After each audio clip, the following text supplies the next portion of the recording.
우리 성탄절 맞으면 대표 인사 메리 크리스마스입니다. 다시 한번 메리 크리스마스 서로 인사해 볼까요? 메리 크리스마스.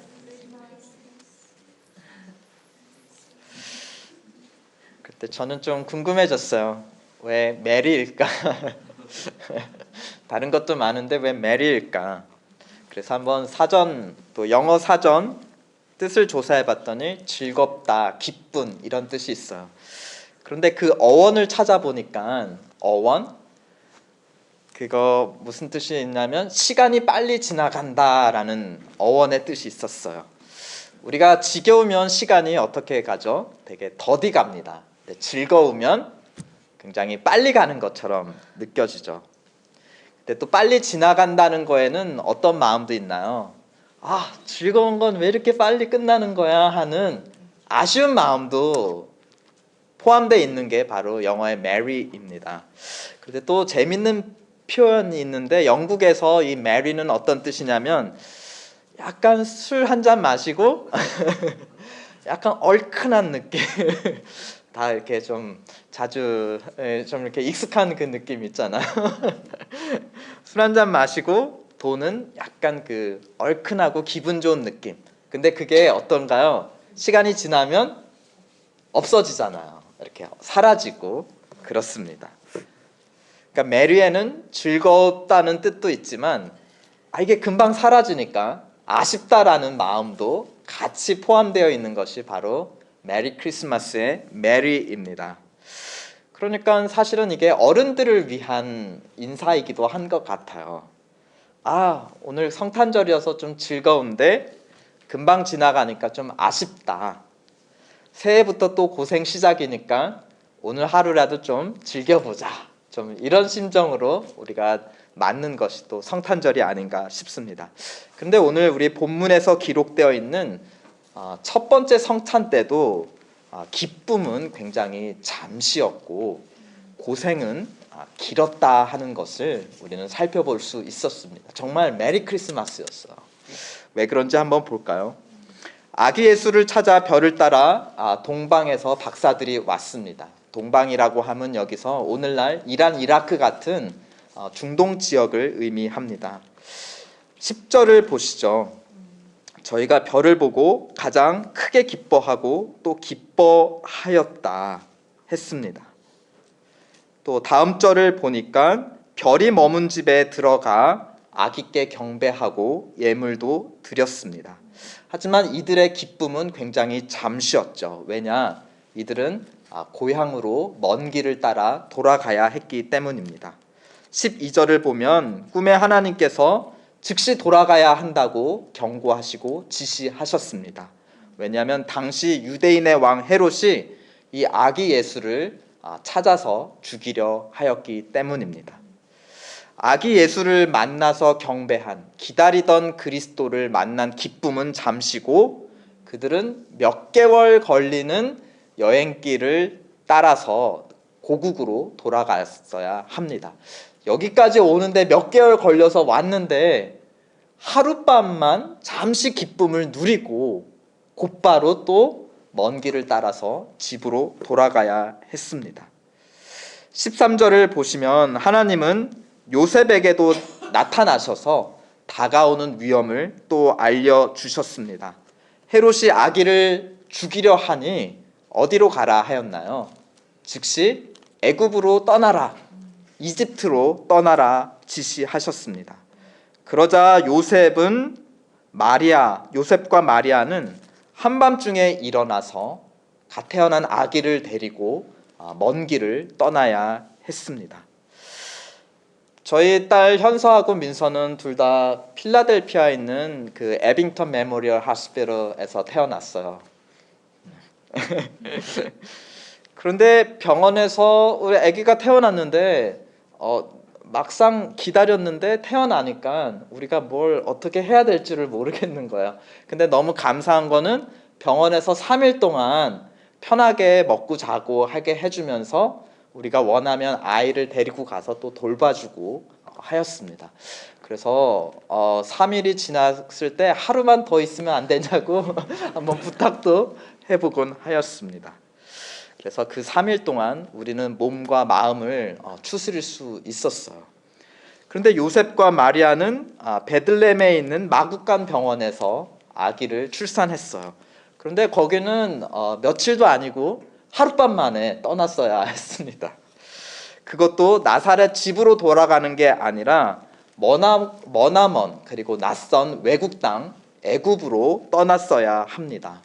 베들레헴에서 나기까지 최소한 나귀를 타고 일주일은 갔어야 하는 그 먼 거리를 이제 갓 출산한 산모와 갓난 아기가 갔어야 한다는 겁니다. 출산 경험이 있으신 우리 어머니들, 이 상황에 처했을 마리아의 심정 어떻게 말로 한번 표현해 보실까요? 그렇죠. 성탄의 기쁨은 하룻밤 잠시였고 성탄의 후유증은 평생을 갈 수밖에 없었습니다. 기쁨은 잠시였고 고생은 길게 시작이 되었습니다. 이게 다 누구 때문에 그런 건가요? 바로 유대인의 왕 헤롯 때문이었습니다. 헤롯은 누구였는가? 또 요즘 말로 왜 빌런이 되었는가?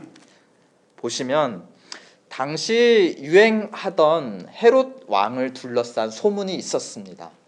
헤롯의 집에 돼지가 있고 아들이 있는데 누가 더 먼저 죽을 것이냐, 누가 더 오래 살 거닌가 하면은 아들보다 돼지가 더 오래 살 거다. 왜냐면 돼지가 있으면은 저녁 만찬으로 자주 잡아 먹을 거 아닙니까? 그런데도 불구하고 돼지가 더 오래 살고 친아들이 더 일찍 잡아 먹힌다라는 소문이 사람들 사이에 있었습니다. 그만큼 헤롯 왕은 아들을 죽여서까지도 자기 왕권을 계속 유지하고 싶은 권력욕이 상당히 큰 사람이었습니다. 2장 2절에 보면 그런 유대인의 왕 헤롯 앞에 외국인들이 동방에서 온 외국인들이 와서 물어보죠. 유대인의 왕이 어디에 있느냐? 지금 유대인의 왕을 앞에 두고서는 새로운 유대인의 왕이 어디 있냐라고 지금 물어보는 겁니다. 원래 유대인의 왕은 아들까지도 없앨 만큼 자기 왕권에 집착하고 있는 사람인데 그런 사람한테 지금 새로 난 유대인의 왕이 어딨냐라고 물었던 것입니다. 그러자 3절에 보면 헤롯 왕과 온 예루살렘이 듣고 소동했다. 그 말은 4절과 5절에 이렇게 해설이 되어 있습니다. 대제사장과 서기관들을 다 모았고 또 성경책을 다 가지고 오라고 했습니다. 당시의 성경책은 이런 한 권의 책이 아니었어요. 각 책별로 두루마리가 있어가지고 헤롯 왕이 모든 구약의 선지서들을 다 가지고 와라 해서 막 두루마기들을 막 이만큼씩 찾아가지고 몇 사람이서 들고 왔죠. 그런 것들을 다 하나 펼쳐가면서 약속된 그리스도가, 메시아가 어디서 태어난다고 하냐, 그 유대인의 왕으로 태어난 아기가 어디에 있느냐라고 빨리 찾아봐라 했다는 거죠. 그래서 다 찾아봤더니 미가서 5장 2절에 유대 땅 베들레헴아 너는 유대 고을 중 가장 작지 아니하냐. 그러나 내게서 한 다스리는 자가 나와서 내 백성 이스라엘의 목자 즉 이스라엘의 왕이 되리라 하는 구절을 찾아냅니다. 그래서 이걸 보고서는 왕이시여 베들레헴입니다 하고서는 알려주었다라는 거죠. 지도상에도 보면 이스라엘과 베들레헴은 굉장히 가까운 한 지역이라고도 말할 수 있습니다. 그래서 헤롯은 2장 8절에 동방 박사들을 먼저 보내어서 그 아기를 찾게 한 다음에 그들이 어디에서 경배했다고 알려주면, 어느 집에서 했다고 알려주면 이제 군사를 보내어서 그 아기를 제거할 그런 계획이었습니다. 그러니까 그는 예수 그리스도의 탄생을 기뻐하지 않는 자들의 대표예요. 그런데 그 사람이 유대인의 왕이니까 뭘 상징하는 거예요?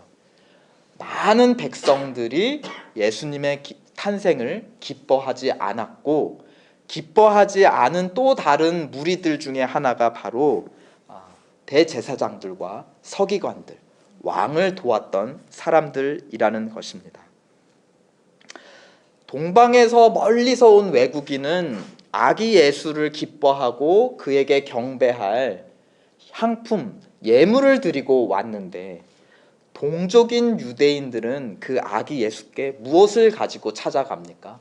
칼을 가지고 찾아갔다라는 것입니다. 그리고 2장 16절 보면은 베들레헴과 주변 마을에 2살부터 아래까지 모든 유아들을 죽이기까지 하였습니다. 베들레헴은 유대 고을 중에서 가장 작은 마을이다라고 선지자가 말했던 것처럼 사실상 굉장히 작은 마을이었다고 합니다. 당시 최대 인구를 추정해도 한 1000명밖에 안 됐는데요. 그 중에서 갓 태어난 아기부터 2살까지의 유아들을 다 한번 그냥 비율로 추려보면은 한 20명 남짓 정도의 아이들이 이때 영문도 모른 채 살해당했을 거라고 학자들은 추정합니다. 어쩌면 이 20명 남짓의 유아들은 예수님을 대신해서 목숨을 잃은 그런 영혼들이었죠. 이 유아들의 부모에게 첫 성탄은 어떤 기억으로 남아 있을까요? 메리 크리스마스였을까요? 그렇지 않을 겁니다. 평생에 씻겨지지 않을 상처로 남는 그날 밤이었을 것입니다. 오늘 마태복음 2장을 읽어보면 첫 성탄에 가장 잘 어울리는 수식어가 뭘까요? 기쁨일까요? 아닙니다. 기쁨보다는 슬픔이에요. 안식일까요? 아닙니다. 혼란입니다. 평화일까요? 아닙니다. 갈등입니다. 생명일까요? 아닙니다. 죽음입니다. 왜 그런지 모르겠지만 아기 예수를 기뻐한 주변 사람들마다 이 아기 예수 때문에 힘든 일들을 겪어야 돼요. 동방 박사들은 먼 길을 왔다가 금방 떠나서 돌아가야 됐죠. 또 그 베들레헴에 있던 아기들은 영문도 모른 채 생명을 뺏겼어야 하고, 또 그 부모들은 크나큰 슬픔에 빠질 수밖에 없었습니다. 또 마리아와 요셉은 영문도 모른 채 낯선 애굽 땅으로 그날 밤 바로 떠나야 했던 것입니다. 어떤 사람은 유가족이 되고, 어떤 사람은 도망자가 되고, 어떤 사람은 하룻밤에 이민자가 되었던 이야기가 바로 마태복음 2장이 전해주는 첫 성탄의 이야기입니다. 그런데도 하나님 나라의 왕으로 이 땅에 오신 예수 그리스도는 자기를 위하는 백성을 위해서 아무것도 해주지를 못하는 모습이에요. 왜 그럴까요? 그냥 아기이기 때문이죠. 주변 사람들이 지금 고난을 당하고 슬픔을 당하고 어려움을 겪는데도 불구하고 아기 예수는 그들을 위해서 아무것도 해주지 못하는 아주 미약하고 무기력한 존재입니다. 이 첫 성탄에 어울리는 인사는 메리 크리스마스가 아니라 What a miserable Christmas가 아닐까 싶습니다. 요즘 이제 솔까말이라고 하죠. 우리 젊은 세대들은 알 텐데요. 솔까말, 솔직히 까놓고 말해서 우리의 대부분의 상황도 지금 사실 메리 크리스마스 할 만한 상황은 아닌 것 같습니다. 나라 밖은 전쟁 소식 있고, 또 우리가 살고 있는 나라 안도 보면은 지금 막 강추위에, 이상 기후에, 또 물가도 많이 올라가서 우리의 삶이 너무 불안정하고 팍팍해졌습니다.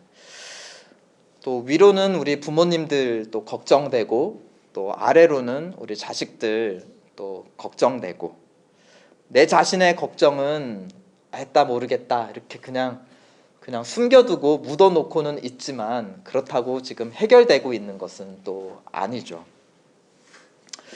사실 우리가 삶을 살아가면 갈수록, 어렸을 때는 정말 메리 크리스마스였는데 이렇게 정말 살아가면 살아가고 우리가 나이를 한 살 한 살 더 먹어가면 갈수록 메리 크리스마스 말은 그 말이 너무 내 현실과 동떨어지게 느껴질 때가 참 많습니다. 그래서 사실은 놀라운 건, 그래서 어떤 성탄을 닮아 있죠? 우리의 성탄이 첫 성탄을 많이 닮아 있어요. 첫 성탄이 정말 모든 기쁨과 영광과 평안과 그런 걸로만 가득 차 있다면, 우리는 해가 지나가면 갈수록 그 기쁜 성탄과는 점점 멀어지게 돼요. 그런데 이 첫 성탄은 슬픔의 성탄이었고 고난의 성탄이었고 혼돈의 성탄이었습니다. 그러니까 우리가 점점 살아가면 갈수록 맞이하는 크리스마스가 바로 이 첫 성탄과 닮아져 가고 있다는 것을 우리는 기뻐해야 됩니다. 그래서 기뻐할 수 있습니다. 그럼에도 불구하고 메리 크리스마스, 그렇기 때문에 우리는 메리 크리스마스라고 인사할 수 있습니다. 왜 그런가? 첫 성탄의 트라우마는 우리 관점에서 보면은 참 슬픈 크리스마스였지만, 하나님의 관점에서 보면은 기쁜 소식, 복음을 이뤄가는 한 걸음이었기 때문입니다. 오늘 2장 15절 말씀 한번 다 함께 읽어보실까요? 시작. 헤롯이 죽기까지 거기 있었으니 이는 주께서 선지자로 말씀하신 바 애굽에서 내 아들을 불렀다 함을 이루려 하심이라. 이 선지자는 호세아 선지자인데, 구약의 출애굽 사건, 아주 먼 과거에 있는 출애굽 사건을 가리킵니다. 그때 이스라엘 백성들도 어려움이 생겼어. 비가 오지 않아서 먹을 게 없었고 큰 어려움이 생겨서 어디로 내려갔나요? 야곱과 그의 자식들, 12자식들이 애굽에 내려갔습니다. 그리고 거기서 애굽의 풍족한 양식으로 큰 민족을 이루었죠. 그 다음에 하나님이 인도하심으로 애굽에서 나와서 다시 약속의 땅으로 돌아왔고 큰 나라를 이룰 수 있었습니다. 하나님은 과거 이스라엘 민족에게 주셨던 그 기쁨을 아들 예수를 통해서 지금 재현하시려고 하는 겁니다. 그래서 애굽에서 올라왔던 출애굽의 기쁨을 다시 생각하게 하려면 예수는 어떻게 해야 되죠? 그 전에 먼저 애굽으로 내려가야 합니다. 어려움 가운데 애굽으로 내려갔어야 합니다. 지금 그거를 성취하기 위해서 예수님은 어려움 가운데 애굽으로 내려가셨던 것이고, 이제 그것이 끝난 다음에 다시 약속의 땅으로 돌아오셔서 하나님의 나라를 이루기 시작하실 것입니다. 그러나 단순히 이 작은 예수님의 개인적인 사건을 통해서 과거의 출애굽을 기억하게 하려는 것만이 아니라 앞으로 이루어질 더 큰 구원의 역사, 하나님 나라의 도래를 하나님은 보여주시기를 원했습니다. 하나님의 아들은 애굽에 내려가기 위해서 무기력한 아기로 구유에 태어나셨습니다. 또 30년 뒤에 사망의 권세 아래로 내려가기 위해 무기력한 죄인의 모습으로 십자가에 달리셨습니다. 애굽에 내려갔다 다시 올라오셨듯이 사망의 깊은 곳으로 내려가셨다가 다시 부활의 생명으로 올라오셨고 하나님 보좌 우편까지 높이 올라가셨습니다. 지금 슬픔으로 가득 차 있는 성탄은 사실 또 다른 슬픔의 사건, 그리고 오늘 첫 성탄에서 무기력한 아기 예수의 모습은 이후에 또 다른 무기력한 예수의 모습, 어떤 사건을 우리에게 가르쳐 주죠? 십자가 사건을 가르쳐 주고 있습니다. 그러니까 성탄의 기쁨은 그냥 기쁨이 아니라 깊은 슬픔까지 내려갔다가 다시 올라온 부활의 기쁨이었던 것입니다. 십자가 고난을 통과한 끝에 찾아온 부활의 기쁨이 바로 성탄의 기쁨이었습니다. 그러니까 성탄의 기쁨은 오늘 뜯는 선물의 기쁨이 아니라 내일 뜯기로 예정되어 있는 그 선물의 기쁨, 그거를 바라보는 소망의 기쁨이 바로 성탄의 기쁨입니다. 오늘 우리가 맞는 성탄절, 정말 메리 크리스마스라고 할 수 없는 상황에 있다면, 그럼에도 불구하고 우리가 메리 크리스마스라고 인사할 수 있는 건 우리를 위해 예비된 선물이 있기 때문입니다. 오늘 여러분의 성탄이 기쁨보다 슬픔이라면, 안식보다는 혼란이라면, 평화보다는 갈등이라면 우리는 어느 때보다 첫 성탄에 가까워 있다라는 것입니다. 세월이 갈수록, 우리의 몸이 연약해져 갈수록 우리는 점점 첫 성탄에서 멀어지는 것이 아니라 도리어 첫 성탄에 가까워지고 있고, 이것이야말로 정말 연약한 자들을 위한 하나님의 은혜의 기쁨의 소식입니다. 아기 예수를 안고 애굽에 내려간 마리아처럼 우리는 주님과 함께 우리 인생에서 당한 슬픔의 깊은 밑바닥까지 내려갑시다. 주 예수께서 성령을 내려 보내주셔서 세상이 알 수 없는 기쁨으로 우리를 다시 끌어올려 주실 것입니다. 십자가에 죽은 예수를, 아기 예수를 안았던 마리아가 나중에는 또 다시 무기력한 아기 예수를 안죠. 십자가에서 내려온 시체, 죽은 아들을 안습니다. 십자가에 죽은 예수를 아는 마리아처럼 우리도 주님과 함께 죽읍시다. 주 예수께서 이 땅에 다시 내려오실 때 주 믿는 성도들을 죽음에서 생명으로, 영원한 기쁨으로 끌어올려 주실 것입니다. 그러므로 오늘 성탄절을 슬픔 가운데 맞이하신 분들에게 우리는 이렇게 서로 전하도록 합시다. 메리 크리스마스. 메리 크리스마스.